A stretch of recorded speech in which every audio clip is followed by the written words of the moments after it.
In 2004, UK developer Creative Assembly created Rome Total War, a PC strategy game that was released to huge critical acclaim. Fast forward to 2012 and the developer is once again revisiting Roman history with Total War Rome 2.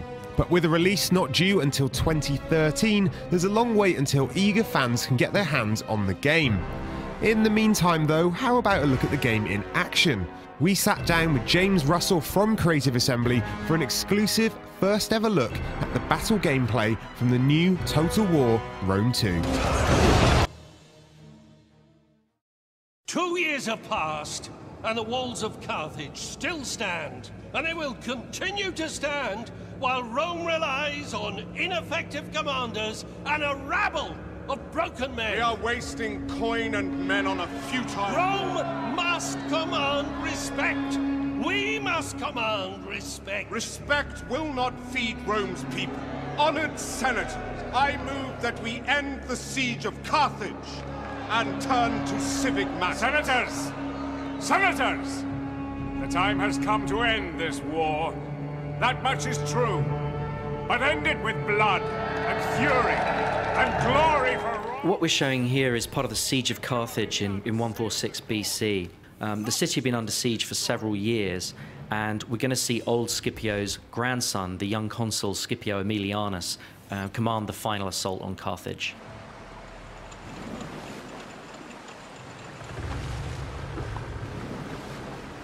Consul, the fleet is ready. Burn the city, Tiberius. No prisoners, no mercy. Kill them all! Yes, Consul. Forward! You know, we've got Scipio here commanding the Roman fleet approaching the beach. So you can see there the huge scale of the fleet, and the fact that we've got multiple ships per unit, which really adds to the sense of scale. And here's the Roman fleet approaching the beach. So this really showcases a new battle type, which is a combined battle. So you've got naval forces and land forces in the same battlefield. But not only that, you see the men on the ship disembark to fight on land. And so here they're approaching the beach, and they're going to disembark to join the siege. And the combined battles really add a load of gameplay in terms of, you know, cat and mouse around the coast and the defense of the beach versus the defense of the city. And we're really experimenting with different ways to make that gameplay work really, really well. So here you see the guys disembarking onto the beach. This is, you know, what we're trying to achieve here is get a real sense of almost a Saving Private Ryan of the ancient world. So we really want to get the camera down and get that sense of that darker vision of war, where you really make this human scale of battle come alive, and it's part of that darker vision of war, a more gritty, realistic feel to the way the battles work.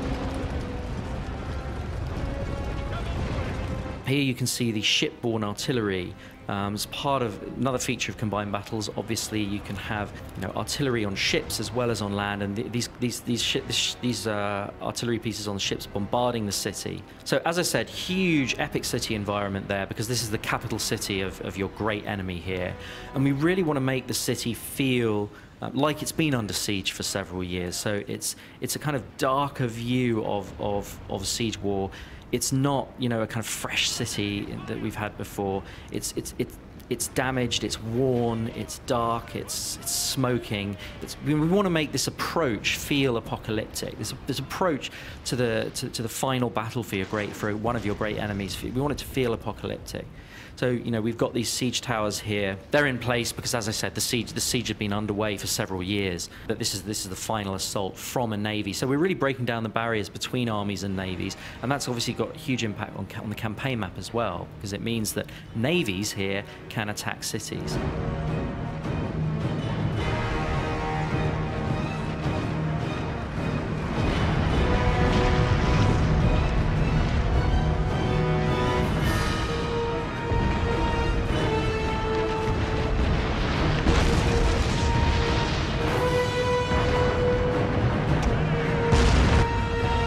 This is the tactical view, the tactical overview.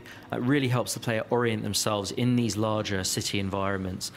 We don't want the player to be controlling the game from this perspective. It's really an orientation tool. We want the player to be able to understand what kinds of because there are very specific relationships in terms of, one particular unit might be strong against another unit, but not against the third type of unit. We want the player to understand what's going on the battlefield. We want the player, particularly in terms of the spatial awareness.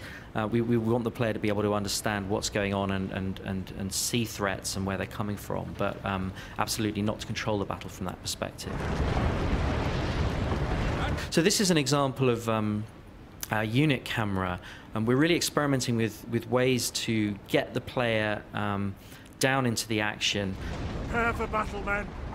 Remember, we fight for Rome! Attack! Destroy them! Rome! Glory! But it's part of humanizing the combat and really bringing out the idea that these thousands and thousands of men, each one is an individual fighting his guts out. And so we've got things like facial animations, emotional interactions between men, that really helps bring out that sense of warfare at the human scale as well as the ground scale.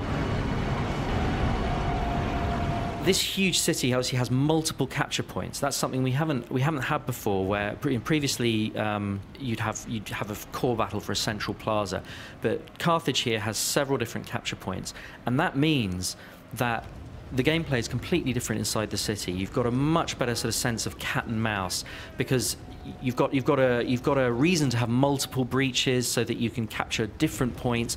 The defender isn't just incentivized after a breach is made to pull back into the plaza and you get this kind of mosh pit. No, instead we've got real cat and mouse gameplay. You've got to defend multiple points. The attacker can do lots of different things. They can concentrate on one point or move to another when they sense weakness. Here you see the Roman fleet coming into the Carthaginian harbour. Again, the whole combined battles adds to that richness certainly in terms of a coastal city.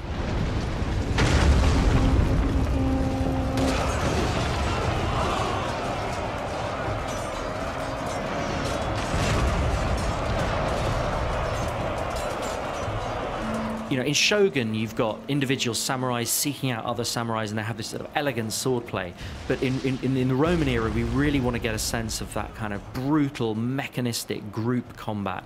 Particularly for the Roman legions, that kind of meat grinder style, that mechanized style. We really want to get a greater sense of sort of visceral impact. So I think, it's part of making the game feel more visceral and have a slightly darker, grittier feel, certainly in terms of the battlefield.